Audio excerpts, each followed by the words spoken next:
O Pelé, nos ajudou muito a acabar com aquela imagem que o negro não ia, que o negro era analfabeto, que o negro não sei o quê. Então, o Pelé, quando surgiu o seu Edson Arantes do Nascimento, foi a coisa mais linda que aconteceu na vida dos negros brasileiros.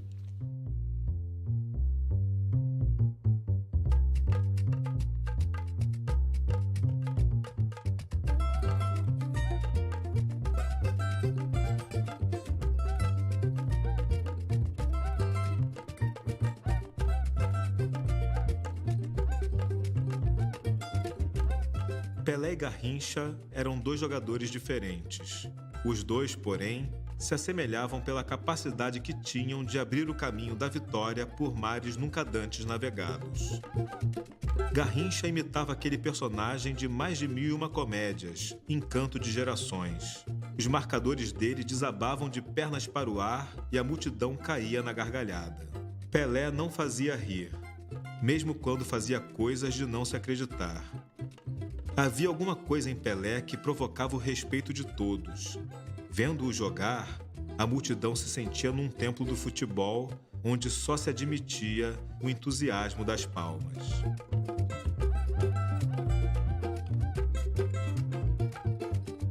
É verdade que só tivemos olhos para ver Pelé e Garrincha depois do Campeonato do Mundo de 58. Na verdade, não os escolhemos como ídolos. Eles já voltaram escolhidos. Se os europeus aclamavam Pelé como rei, Roi Pelé, podíamos livremente acalentar o orgulho de ter um rei, o rei do esporte que mais amamos e que nos fizera campeões do mundo.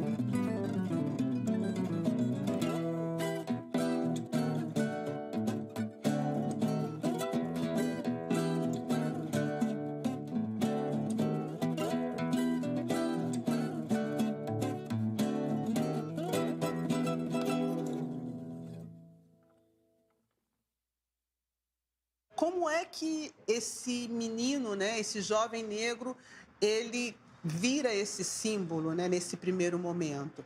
Na verdade, o Pelé, ele conseguiu traduzir um engasgo, né, da população negra, que desde a década de 1950 vinha engasgada com a derrota do Brasil e com a culpabilização, né, de 3 jogadores negros pela derrota. Eu não tive nenhum técnico, nenhum jornalista, ninguém que dissesse isso com todas as letras. Mas era uma coisa que corria, assim, que os 3 responsáveis pela derrota brasileira tinham sido Barbosa, Bigode e Juvenal. 3 negros. Mas isso foi uma ilação, que isso foi uma coisa que se juntou porque os 3 foram os 3 protagonistas do lance do segundo gol. Ah, mas como assim? Por que os jogadores negros foram culpabilizados, né? Porque havia uma crença de que os jogadores negros não tinham capacidade e nem estrutura emocional para lidar com situações de extrema tensão. E essa crença, a base dessa crença é uma crença racista, né? Ou seja, sempre aquele pensamento e aquela tentativa de inferiorizar, né, a população negra, e o futebol, naquele momento, ele serviu para consolidar esse pensamento. A culpa é do negro, né? E a ideia de que com jogadores negros a seleção brasileira não iria conseguir ser campeã mundial porque o negro falhava. E isso serviu de pretexto, né, para reforçar que o negro tem nostalgia da música, nostalgia do feijão, nostalgia do clima, do calor, que não se adapta direito ao frio, que era preciso evitar na Copa de 58, onde existisse um jogador branco e um jogador negro, mesmo que o negro fosse melhor do que o branco, devia ser o titular o branco. Dizia-se desde 1956, com a discussão que o Brasil fez, que o brasileiro é muito emotivo, o brasileiro, o futebol, a Copa do Mundo é uma guerra, é uma missão militar, exige nervos frios e tal. E o jogador brasileiro, principalmente o negro, aí vinha um elogio, entre aspas, o negro é muito sentimental, ama a família, muito ligado à família, entendeu? Mas na guerra ele podia bambear. Há um relatório na CBF, hoje desaparecido, naturalmente, em que alega isso, que um elogio ao negro por ser tão emotivo, tão ligado à família, mas com uma saudade de casa incrível que tem, uma espécie de banzo. Desde aqui da convocação, que eu comecei a denunciar isso pela revista Cruzeiro, que estava havendo uma discriminação. Eu ainda não tinha publicado o relatório. Só depois que houve uma contestação maior, que aí eu publiquei o relatório, provando que aquilo era uma posição adotada pela CBD. E só no jogo com a Rússia, depois do empate 0-0 com a Inglaterra, se o Brasil não ganhasse da Rússia, estava fora da Copa. Pela primeira vez, o Brasil ia sair numa oitava de final. Então, é pânico. Né? Não tinha outra opção mais. Dida e Mazola, fora. Tinham tremido. Então, o Paulo Machado de Carvalho convence o Fiola, olha, bota o Garrincha e bota o Pelé. E é assim que o Brasil foi nesse jogo com a União Soviética, que eu considero assim a afirmação final e definitiva disso.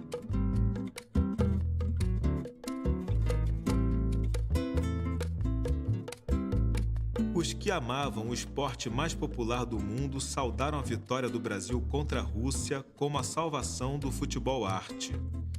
Que laboratório poderia produzir um Didi, um Garrincha, um Pelé, ou um Nilton Santos, um Zito, um Zagallo?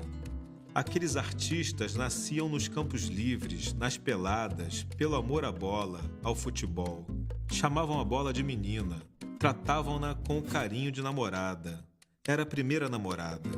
O amor de infância que se prolongava cada vez mais intenso pela vida fora.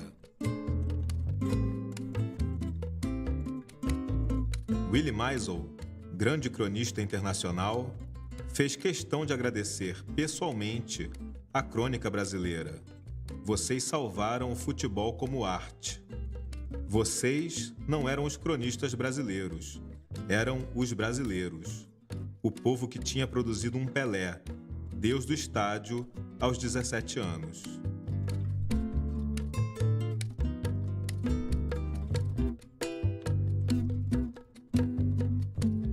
Então, esse negócio aí foi verdadeiro, mas ao mesmo tempo foi bom que tenha acontecido isso, porque ali foi um divisor de águas para, na verdade, fazer a grande transformação e o reconhecimento de que vinha sendo prestado pela raça negra ao futebol brasileiro.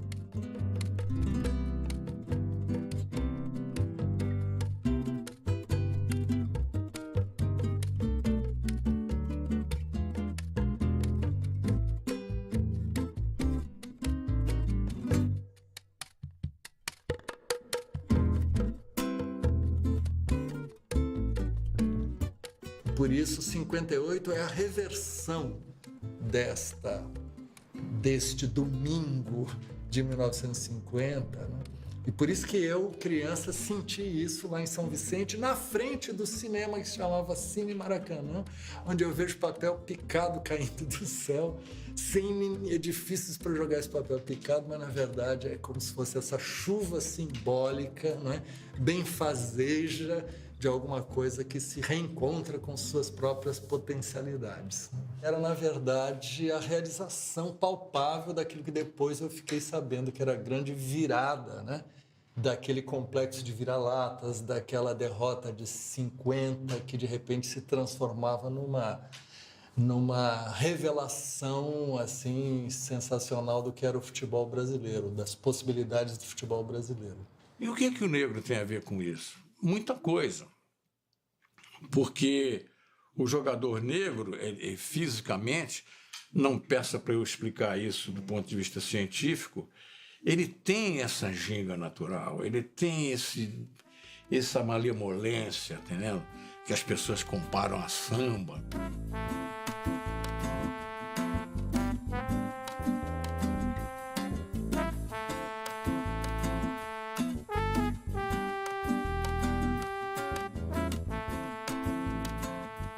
Você pode possivelmente comparar muitos movimentos do futebol do Pelé, do Garrincha, a momentos da capoeira e de outras danças africanas. Pelé e Garrincha derrubaram esses muros, provaram uma superioridade no futebol do negro que incorporou a beleza dos gestos, da corrida.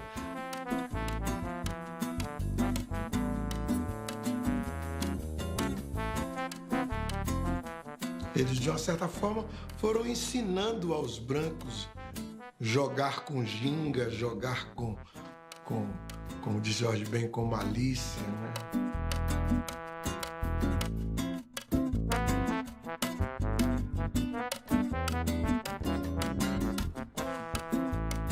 O Brasil não seria Brasil se não tivesse o sangue negro, não. O futebol, a história do futebol brasileiro, ela passa pela excelência do pé de obra negro. O futebol brasileiro não pode. E isso que eu estou falando não é um segregacionismo, ao contrário. Né? Um dos maiores jogadores que o futebol teve quase no final do século XX chama-se Arthur Antunes Coimbra, Zico. Mas o futebol, por ser um esporte que sempre também despertou a atenção das classes mais humildes, foi nessas classes mais humildes que o futebol viu um pé de obra negro muito qualificado. Muitas vezes se fala de branqueamento, né? O branqueamento nesse sentido, no sentido de que da aproximação dos valores brancos, né? Aproximação dos negros, pelos negros, dos valores brancos, como prestígio, fama, condição de vida. Não diria nem riqueza, porque deles todos, acho que o único que ficou rico foi Pelé. Mas, enfim, ascensão a uma classe média alta, prestígio, muitos deles, enfim, amados, bajulados mesmo pelas torcidas, enfim, por todos. Eram semideuses, santos em altares, eram santificados e tudo mais. Isso não tinha raça, isso não tinha cor. Até pelo contrário, quanto mais negrinho fosse, mais importante seria.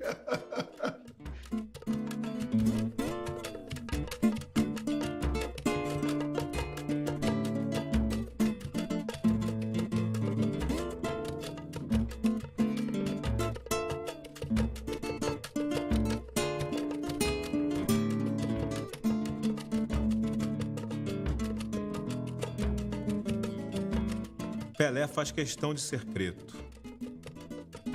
Como se envergonhar da cor dos pais, da avó que lhe ensinara a rezar, do bom tio Jorge que pegava o ordenado e entregava-o à irmã para inteirar as despesas da casa, dos irmãos que tinha de proteger.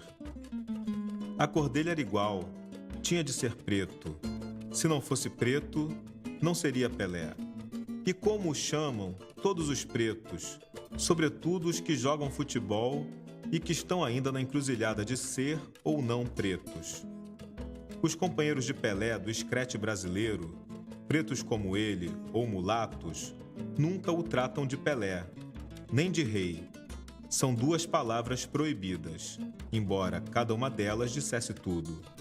Por acordo tácito, saúdam-no como o preto. Crioulo. É a maneira mais fácil de exaltarem a própria cor. Olhando-se no espelho de Pelé, se Pelé é preto, pode-se ser preto. Quem é preto, deve ser preto.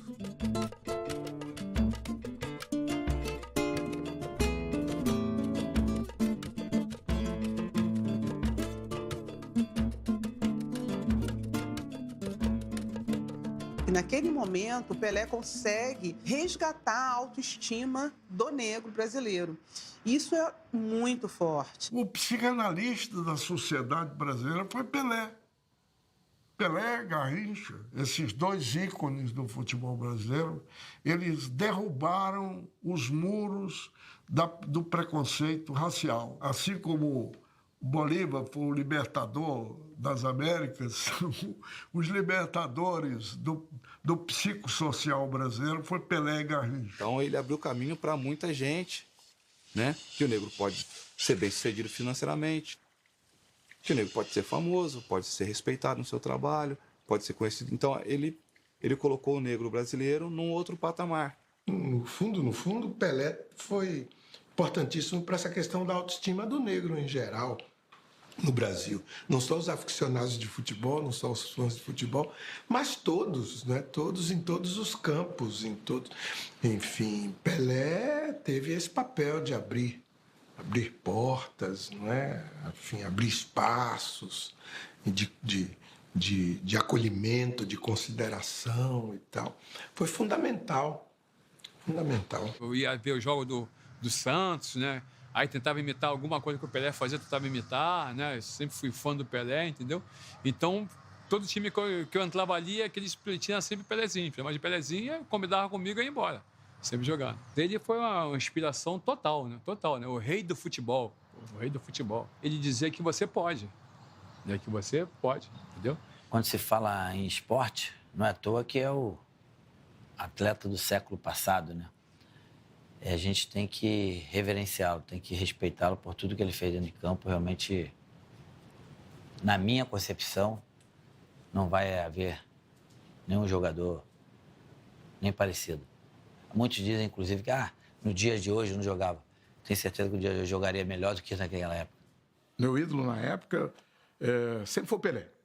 Pelé, quando tinha os jogos em São Paulo pelo rádio também, o Pelé era o meu espelho maior. Eu aprendi muita coisa com o álbum de figurinha do Pelé.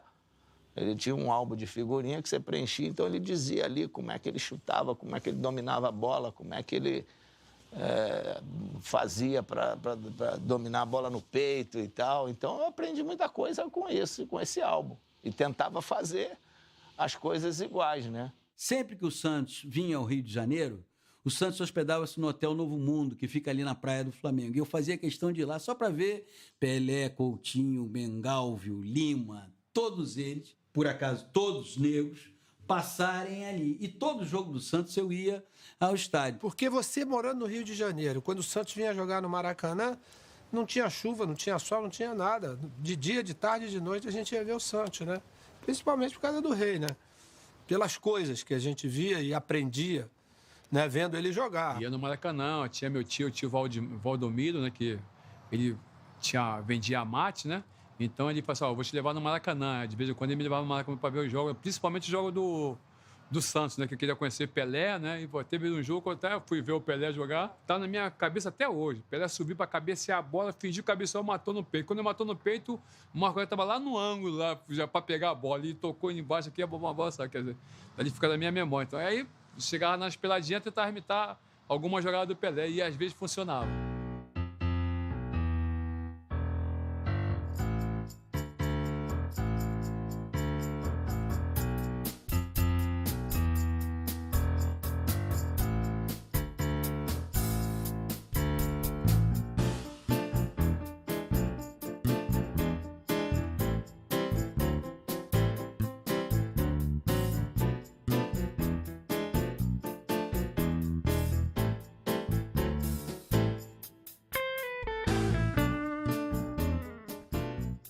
Pelé teve uma escola de futebol. Primeiro a bola de meia, depois a bola de concurso de figurinha, menor do que a da liga. Finalmente, a bola grande, de campeonato. Com 11 anos estava calçando chuteiras. Já fazia da bola o que queria. Desde os 5 anos andava às voltas com a redonda. Quando teve a primeira bola de verdade, dormiu abraçado a ela como se ela fosse uma mulher. Dondinho foi o primeiro professor. Embora gostasse de enfeitar uma jogada, para mostrar que era o Dondinho falado, ao filho desaconselhava a firula. Jogue simples, Dico. Quanto mais simples, melhor.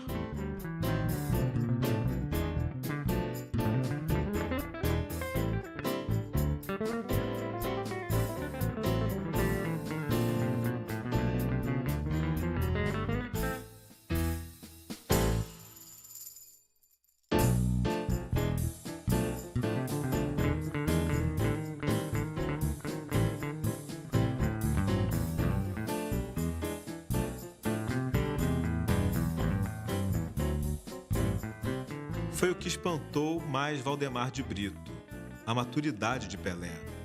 Um menino de 12 anos que parecia um homem pela maneira de jogar e pensar. Por isso, já treinando Pelé, sendo um segundo pai para ele, Valdemar de Brito disse a Petronílio: lá em Bauru tem um garoto que joga mais do que nós dois jogávamos juntos. Pelé tinha então 13 anos. Para Valdemar de Brito, já era o maior jogador do mundo. Nunca vira ninguém fazer com a bola o que o garoto Pelé fazia. O mais insólito é que, sabendo fazer tudo, tudo mesmo, no jogo se limitava ao indispensável. Era um clássico no melhor sentido.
Para fazer 500 gols já é difícil. Fazer 1.000 é mais difícil ainda, mas fazer 1.280 e poucos gols é uma máquina de fazer gol. Eu estava ali acompanhando, tanto que o Pelé fez 4 ou 5 jogos, ele segurando para fazer o 1.000 gols no Maracanã. Eu lembro até que esse jogo lá na Bahia, né, que o Pelé jogou a bola, estava entrando dentro do gol lá, um zagueiro tirou a bola. Falei, cara, todo mundo xingou o cara, porque o cara xingou, porque o 1000º gol ia ser lá em Salvador, né? Aí o cara tirou, que ele levou a dor de todo mundo e foi se concretizar aqui no Maracanã. Vai bater Pelé. Eu não gostaria que o 1000º gol fosse assim de pênalti. Eu queria que fosse um gol feito, um gol trabalhado, um gol elaborado. Mas valha este. Tomara a Deus que ele faça e termine esta história sem fim de 1000 gols. Atenção, caminha Pelé, chutou, gol! Gol de Pelé!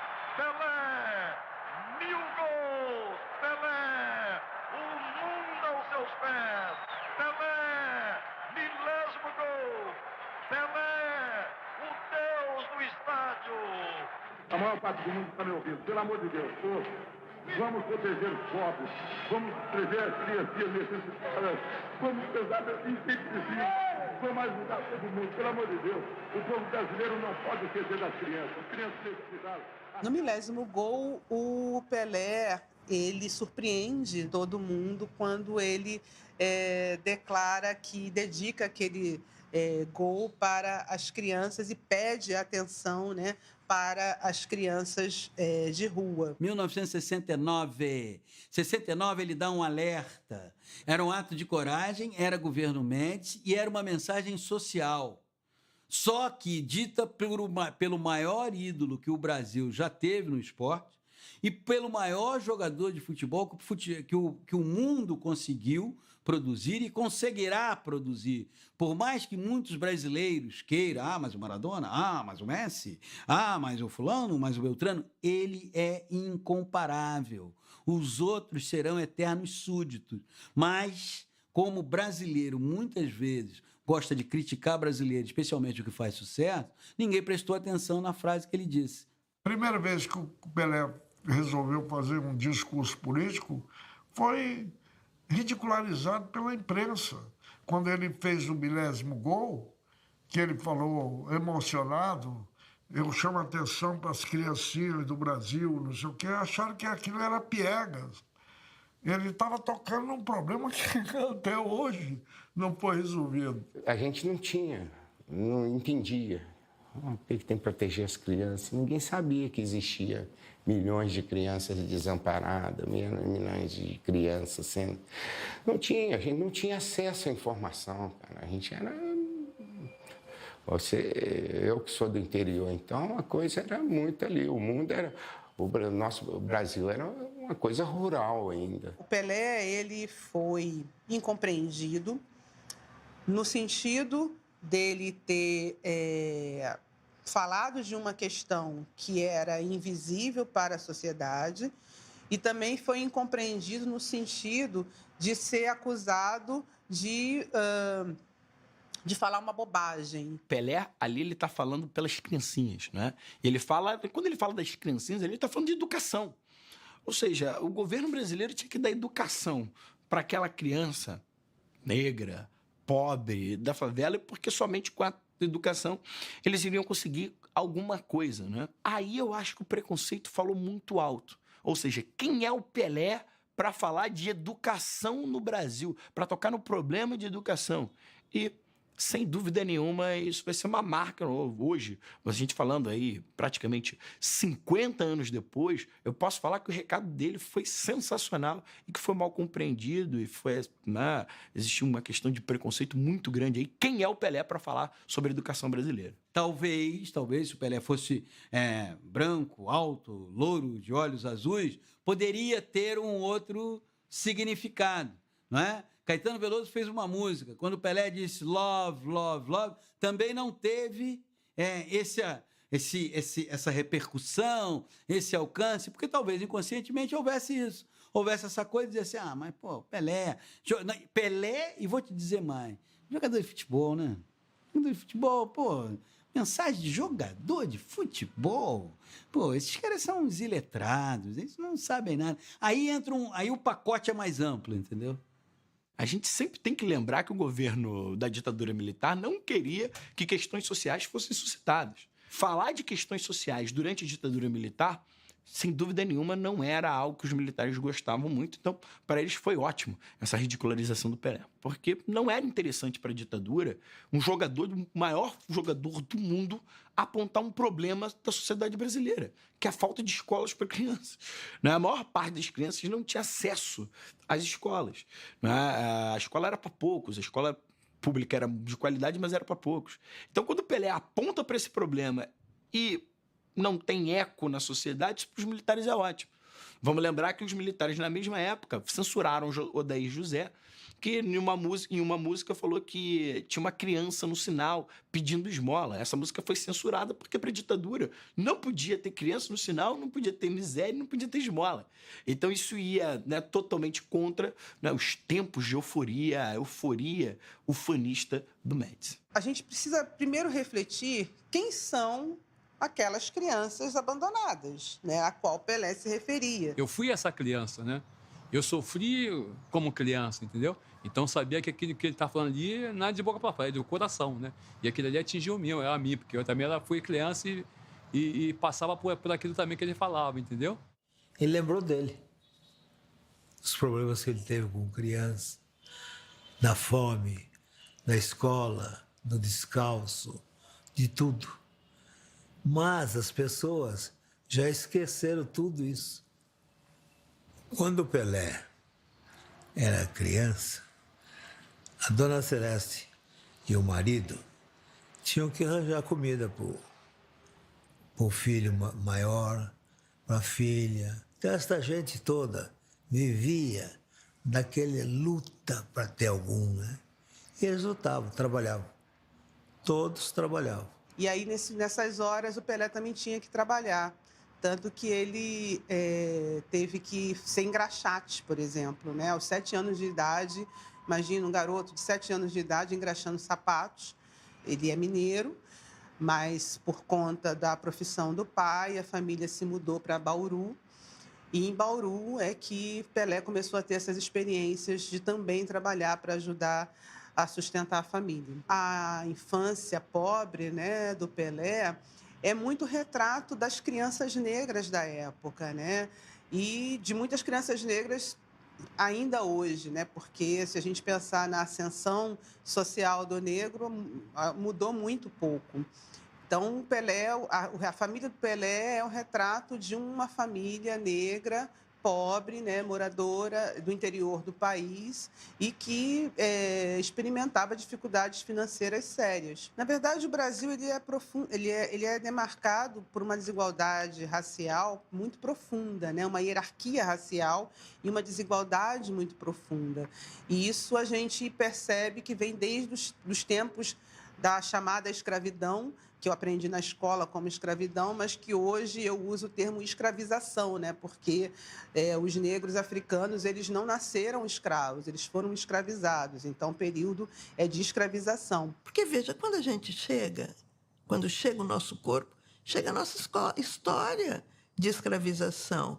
E quando chega meu corpo e minha história, eu não recebo a valorização que esse povo teve no Brasil. Esse povo construiu o Brasil e continua construindo. O trabalho pesado e o trabalho sujo foi feito por nós e continua sendo feito porque nós continuamos nos trabalhos de menor prestígio. E aí, desde o período da escravização, que o negro, no Brasil, a população negra, ela enfrenta dificuldades e supera, né, dificuldades muito profundas, dificuldades financeiras, dificuldades de reconhecimento e, sobretudo, dificuldade de reconhecimento da sua dignidade humana, né? Quando você tem alguém de projeção que possa trazer junto com você o seu povo, isso é muito importante para a gente. No fundo, eu sei que a bola pode me dar tudo que eu quero.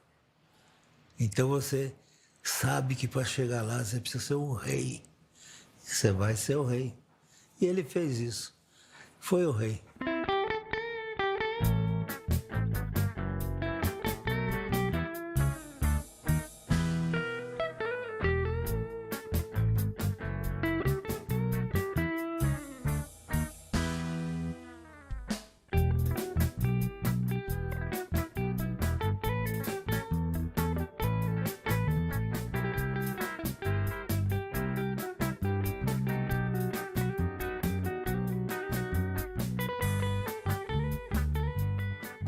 O técnico da seleção brasileira de 70 durante as eliminatórias era o João Saldanha. E o João Saldanha, uma época, antes da Copa, disse que o Pelé não estava enxergando bem.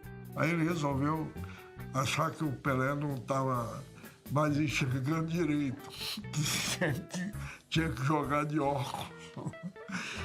Quase cortou o Pelé da seleção, né?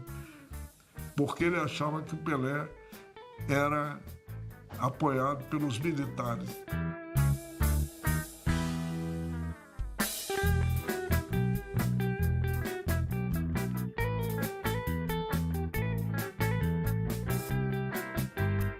Ele sofreu sofreu uma série de críticas, né? Porque estava acabado, ele não tem mais a mesma desenvoltura e até porque o Brasil vinha, né, de uma derrota. Pelé estava sendo vaiado por uma situação que a gente hoje, pensando retrospectivamente, muita gente não pode nem sequer imaginar. Mas Pelé era vaiado. Não foi uma vez nem duas vezes, foram algumas vezes. Pelé, ele estava muito mal. Falaram até que ele estava cego. Eu cheguei com alguns jogadores e falei assim, gente, nós temos que conversar com o Pelé. Porque ele não quer papo com ninguém, fica no quarto dele. Ah, Dadá, não se mete nisso não, pô. Pelé está muito triste. Aí quando eu vi que ninguém queria falar, eu digo, vai eu. Aí vou lá. Acabou o jantar, né? A gente jantava às 7 horas. Acabou o jantar e eu estou perseguindo o Pelé. Pô, o Pelé foi pro quarto e se trancou. Aí eu peguei, fui e bati. Pelé, o Dadá, não quero papo não. Meia-noite eu voltei, o negão já deu um chute na porta. Não quero papo contigo não quero papo com ninguém não. Aí eu peguei, imaginei, eu falei, pô, eu vou ficar parado aqui. Ele vai abrir a porta e vai olhar para cá. E eu vou ficar do lado de cá. Na hora que ele abrir a porta, eu vou nele, seja o que Deus quiser. A jogada já estava esquematizada e tal. Não deu 15 minutos, o negão veio. Quando ele botou a cabeça, eu voei no pescoço dele e entrei no quarto e digo, não, Pelé, nós vamos conversar. Ele pegou, pô, você é chata, Pampa. Eu digo, não. Fecha a porta. Pelé, você é o maior jogador do mundo, jogador extraordinário, entendeu? Fase, todo mundo passa, Pelé. Todo mundo passa a fase ruim. Agora você vai arrebentar na Copa. Você vai mostrar que é rei. Agora tem uma coisa também, Pelé. Se você não quiser jogar, eu entro e arrebento. Pô, o negão parou, falei, esse cara vai me dar um soco, vai apelar comigo. Espera um pouquinho aí, Dadá. E fui lá no banheiro, eu digo, será que vai pegar um porrete aí, qualquer coisa? Aí ele veio, lavou o rosto. Negão, Dadá, muito obrigado pelo seu papo, gostei. Pode contar comigo, eu vou arrebentar. Falei, Pelé, você vai dar bicho pra Dadá. Eu lá no Atlético dava bicho pros caras. Agora aqui você vai dar bicho pra Dadá, ué. Eu acho que todas essas coisas mexeram com o Pelé. E o Pelé sabia que aquela era a sua última Copa. Porque se você fizer uma historiografia, ele joga muito bem a Copa de 58, ele sente na Copa de 62, ele é caçado no jogo com Portugal na Copa de 66 e ele vai ao seu apogeu na Copa de 70. Em 4 Copas, ele disputou bem a primeira e a última. As outras duas, por causa de contusões, ele não conseguiu chegar ao ápice. Então, essa Copa ele jogou, como dizem os argentinos, com gana de ganhar. E aí ele fez tudo que você espera de um Deus de todos os estádios, né?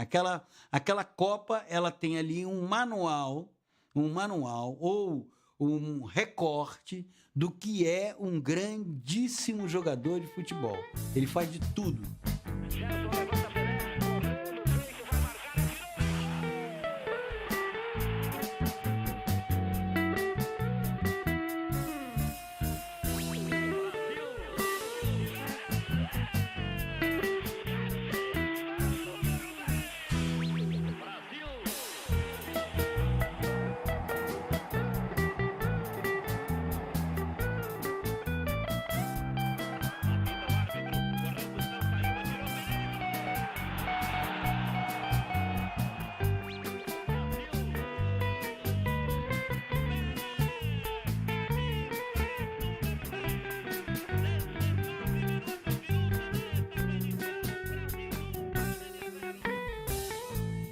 Pelé, Tostão, Gerson, Jairzinho, esses jogadores são jogadores fora de série.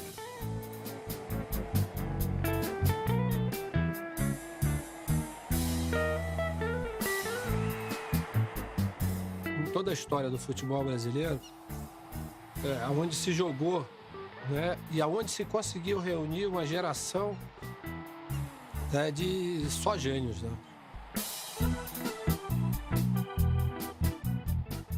Em abril de 70 tinha gente que achava, gente boa, que o Pelé não devia ser nem convocado para a Copa de 70. O Pelé. que é tão genial que a gente lembra mais dos gols que ele não fez na Copa de 70 do que dos gols que ele fez. E ele também é tão genial que ele fica puto da vida, porque assim, toda hora vocês me perguntam, fala do gol de cabeça que eu fiz que abriu o placar contra a Itália.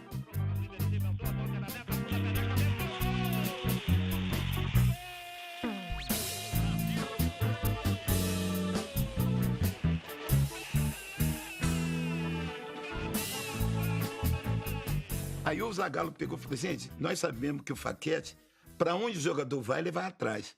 Então, vai ser um maná pra gente.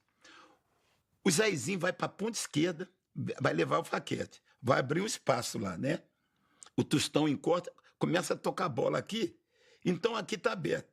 O Tostão corre para cá, o Gerson já pega a bola, dá pro Rivelino, o Rivelino dá pro Gerson, já dá pro Tostão, o Tostão pega e já dá pro Carlos Alberto. Ele vai entrar sozinho e, ó, faz o gol. Aí ficou todo mundo olhando pro Zagallo e rindo. Pô, Zagallo, mas será que vai ter de avisar os italianos? Não, falou, eu tô falando, essa jogada é um gol que eu conto com ele. E eu tô lá atrás. A jogada tá decorrendo aqui, eu ainda tô lá atrás. Mas eu já tinha visto que estava tudo aberto aqui. Eu lembrei da orientação que o Zagallo deu. Falei, poxa, eu lembrei, pô, o Zagallo falou disso aqui. Quando o Clodoaldo deu a bola aqui pro Rivelino, quase no meio do campo, eu olhei de novo e falei, eu acho que vai acontecer. Aí o Rivelino deu a bola aqui pro Jairzinho, eu falei, aí vai acontecer a jogada. Quer dizer, a gente tem que ter a sensibilidade se vai acontecer ou não. E o jogador de futebol dentro do campo tem isso.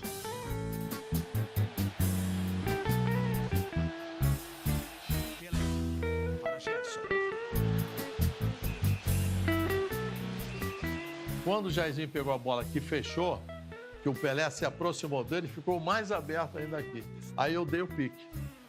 Mas antes da bola chegar no Pelé, ele deu aquela olhadinha rápida e viu que eu estava vindo. Aí ele esperou o momento exato de eu chegar para dar o passe, me pegar na passada certa. Eu não tive que ajeitar o corpo para chutar, por isso que o chute saiu forte. Eu não chutava aquilo tudo, não. O chute era um pouquinho mais fraco. Mas chegando na passada certa, o chute sempre sai com mais força e dizem que eu dei a sorte ainda porque a bola quicou um pouquinho.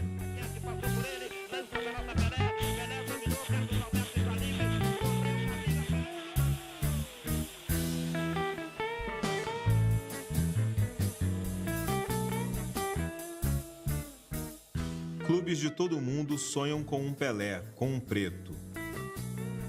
Assim, Pelé cumpriu uma missão: permitir que os pretos, brasileiros e de todo o mundo pudessem livremente ser pretos. Acusavam o Pelé de não defender a causa negra. Ele defendia todo domingo, toda vez que entrava em campo, ele estava defendendo a raça negra. A população negra, ela precisa de ídolos. E de ídolos que possam, de fato, trazer junto com ele a história. Modelos para a população negra são sempre modelos importantes, necessários e positivos. Então, nesse sentido, ele ajuda a dizer, olha, ele é um negro com visibilidade. Então, eu naquela minha negritude, né, eu fui à luta, né, eu sei que tinha que ter atitude mesmo, né, e eu, dentro do campo, eu defendia muito, ia com tudo. Isso aí que me fortalecia, porque é power, me fortalecia muito. E eu não queria perder, queria sempre ganhar. Com essa consciência de ser power, tem que ser forte.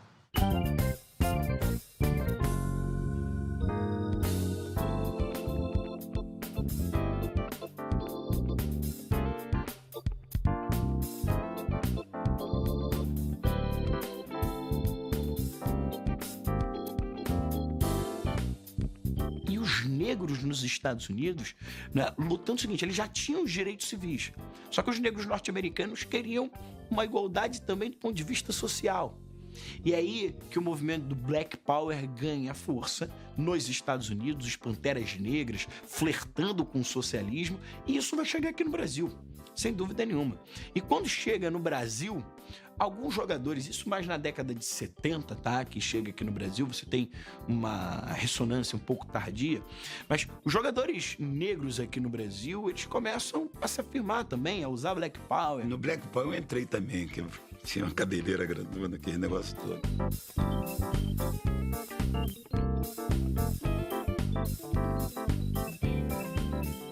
Rapaz, essa fase aí foi uma fase muito gostosa, uma fase que os Black Power, né, chegou no Brasil e tal. Era uma moda, né? E aquilo ali, pô, pros negros, legal.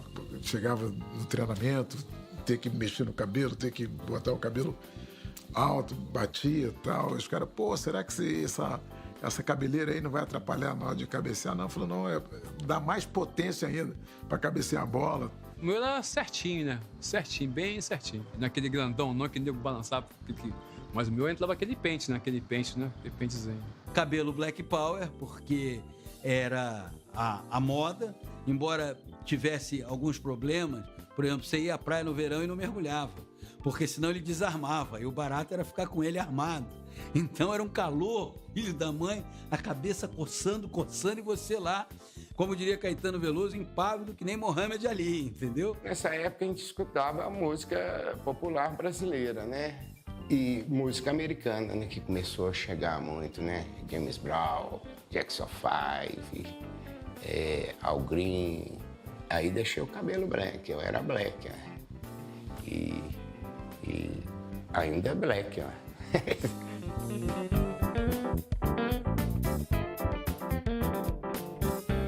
Passinho de menor, ó. Tiraba, tirolei, sex machine, tirolei, sex machine, tirolei, tiraba. Era desse jeito aí. E dentro do campo a gente fazia a mesma coisa, né?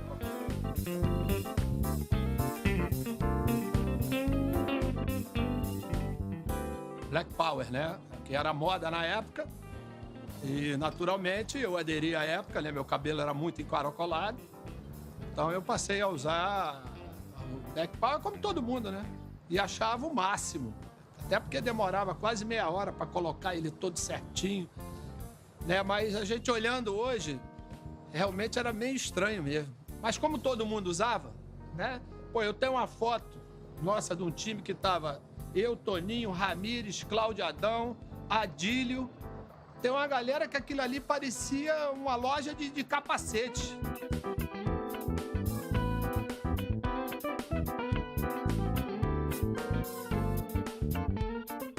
Eu lia muito sobre o que estava acontecendo com Angela Davis e todo aquele pessoal, mas eu confesso para você que a minha referência era brasileira.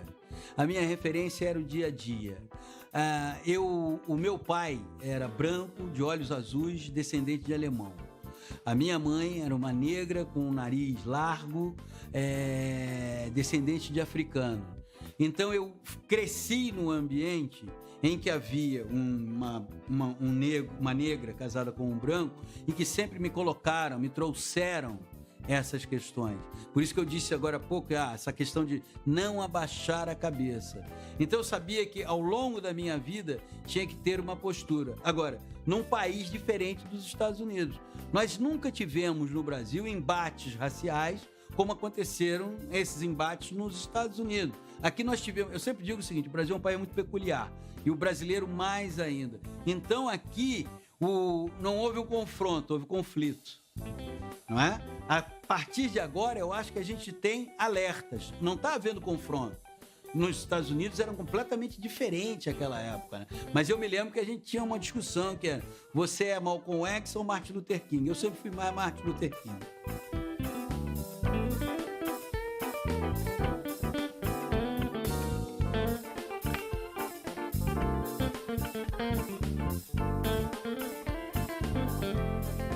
O Brasil estava sob influência forte, né, do movimento negro norte-americano, né, lá pelas manifestações em defesa dos direitos civis dos afro-americanos, né? E isso chega aqui no Brasil e aqui começam as rearticulações do movimento negro. Quem era naquela época, né, o principal ícone, né, dentro da comunidade negra, de fato, para fora e para o Brasil? Era o Pelé, né? E o Pelé, ele não soube reconhecer esse papel dele, né? O Pelé ficou um personagem da década de 50 nos anos 70. Ele não era mais uma figura daquele tempo dos anos 70. Era um negro que não se posicionava, que não lutava pelos direitos. O Pelé não conseguiu perceber, no momento em que ele faz a opção de não reconhecer o racismo e de minimizar, né, e até mesmo invisibilizar o racismo e as situações racistas que ele já tinha vivenciado, ele paga um preço alto para a história, né? Na verdade, a dívida do Pelé passou a ser com a história. E aí as pessoas começam a se decepcionar com o Pelé, né? Poxa vida, né? Aquele homem, aquele jogador negro que tanto orgulha, né? Quando a gente o vê em campo, por que esse jogador negro não reconhece aquilo que eu vivencio, né, no meu dia a dia, né? Eu diria que o Pelé ele incorporou efetivamente a ideologia do embranquecimento. É só por isso que ele efetivamente não pode dar conta de utilizar toda a sua projeção, toda a sua visibilidade em favor de um grupo. Essa é uma política muito potente no Brasil e muito disseminada. Eu diria que o Pelé incorporou efetivamente a ideologia do embranquecimento, até porque o Pelé entrava em qualquer lugar que nenhum negro entrava, porque ele era o Pelé. Eu acho que ele não conseguia entender, ele não conseguia perceber essa distinção que faziam com ele enquanto negro, entendeu? As pessoas tinham o Pelé enquanto o máximo do futebol, enquanto o astro maior do futebol brasileiro, né? Então ele não tinha, eu confesso que acho muito difícil ele ter vivido algum momento de discriminação racial, entendeu? Pode ter sido fora do Brasil, mas aqui no Brasil, enquanto ele jogou, ele era soberano, era absoluto e, portanto, todo mundo o reverenciava. Ele poderia ter se posicionado, né, em algum momento da sua vida em relação à questão do negro, e isso eu não tenho dúvida nenhuma, até por ele ser a grande referência do esporte mundial, né? O homem foi o atleta do século.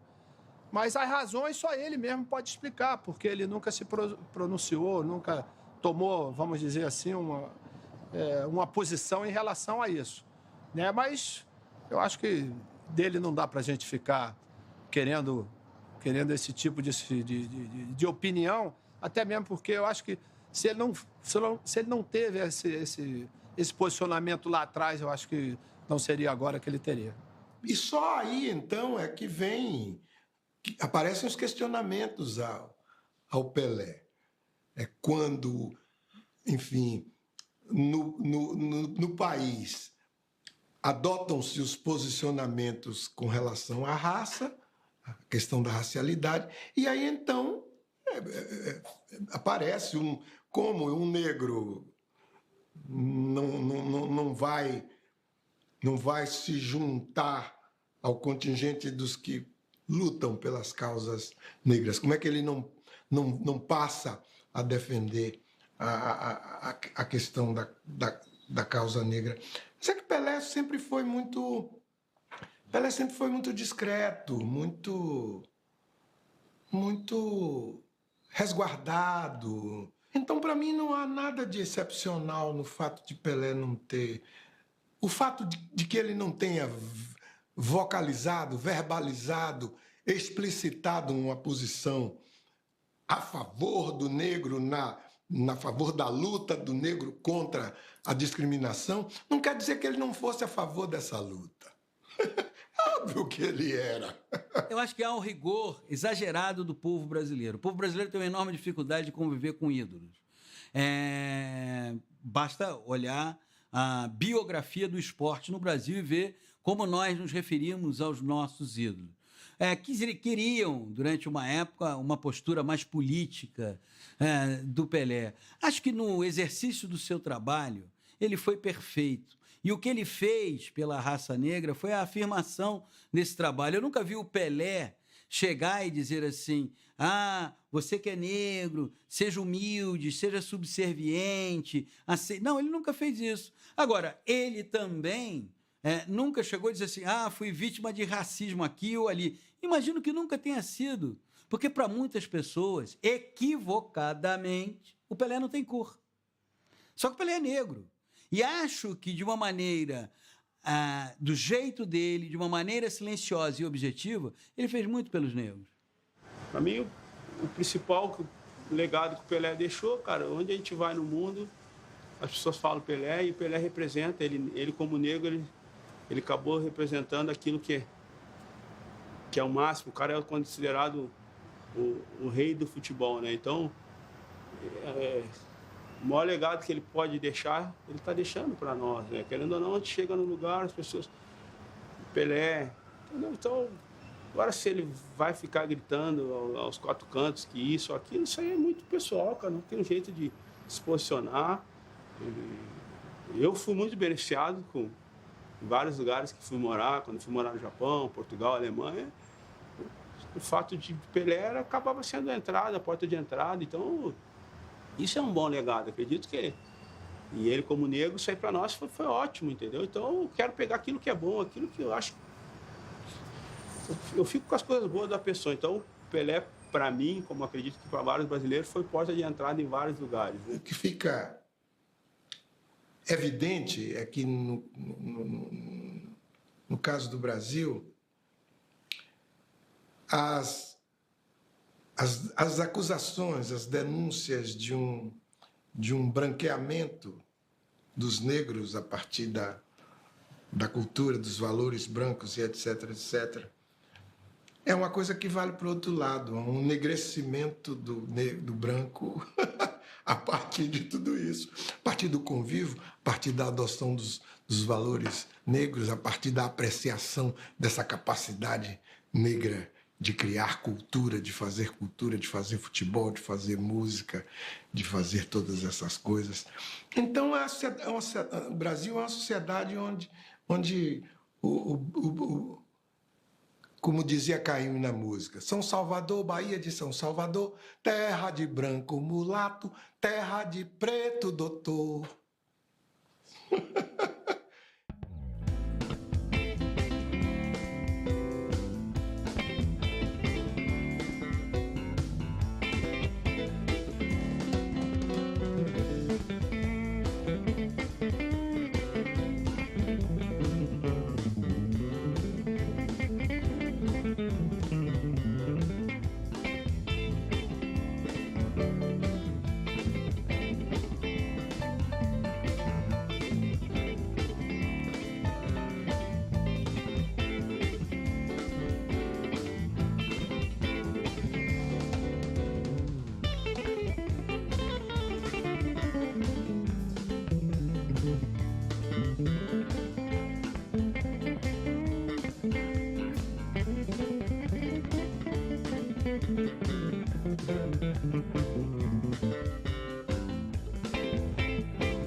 Thank you.